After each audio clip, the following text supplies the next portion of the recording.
Ешқандай кодсыз, тегін тіркелу арқылы тікелей Қытайдан Қазақстанға дейін килограммына $4-7 төлей отырып, тауарларыңызды алдырта аласыз. Бұл жаңа пост компаниясы арқылы. Pinduoduo'ға кіріп, мекен-жайды басамыз. Қызыл қосу батырмасын басып, өзіміздің мекен-жайымызды толтырамыз. Біріншіге аты жөніңізді, екінші бағанға телефон номеріңізді, үшінші бағанға өзіңіздің қалаңызды, облысыңызды таңдауыңыз қажет. Одан кейін үйіңіздің мекен-жайын. Автоматты түрде почта индексі шықты, енді сақтау батырмасын басып сақтап аламыз.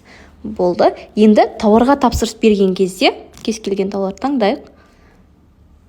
Тауарға тапсырыс берген кезде, міне төлем батырмасына өтіп атқан кезде, осы жерде грузовиктің жанында жаңа пост деген біздің компания шығуы қажет. Егер сізде осы жаңа пост жазуы шықпаса, ішіне кіріп жаңа постты таңдайсыздар. Тағы да бір назарларыңызды аударып, осы жерде жаңа пост компаниясы таңдалғанына міндетті түрде көз жеткізіңіздер. Осыдан кейін тауарыңызға төлем жасасаңыз болады. Ал төлем жасалған тауарды қайдан көресіздер? Бізде оның екі жолы бар. Біріншісі тікелей Pinduoduo'ның ішінен, және де қазақша ақпаратпен. Pinduoduo'ға кіріп, жеке кабинетке өтіп, грузовиктің үстін басамыз. Осы кезде сіздің тапсырыс берген тауарларыңыз шығады.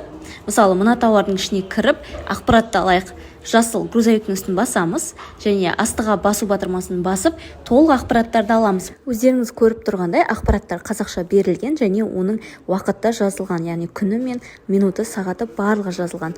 Өздерінің этаптары келгенде қазақшаға өзгеретін болады. Негізі сіздерге қазақша ақпарат беріледі. Ал екінші, біз жаңа пост қосымшасына кіріп, тапсырыс бөліміне өтіп, өз тауарларымызды көре аламыз. Мына тапсырыста өткеннен кейін бізде осындай статустар шығады. Күтілуде, қоймада, жолда, шекара, сұрыптау бөлімше алынды деген. Күтілуде деген, яғни біздің Қытай қоймамызға әлі жеткен жоқ. Қытайдың курьері алып келген жоқ.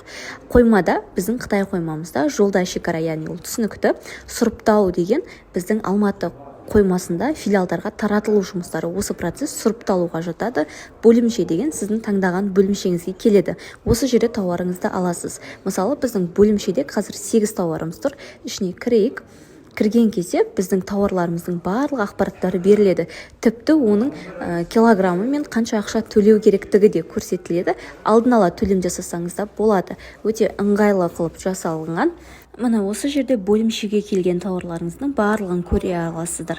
Ал алынды деген соңғы этап сіздің алып кеткен тауарларыңыз туралы ақпарат береді. Тауарларыңыздың ақпаратын қысқаша осылай көре аласыздар. Жаңа постпен бірге болыңыздар және бірінші болыңыздар.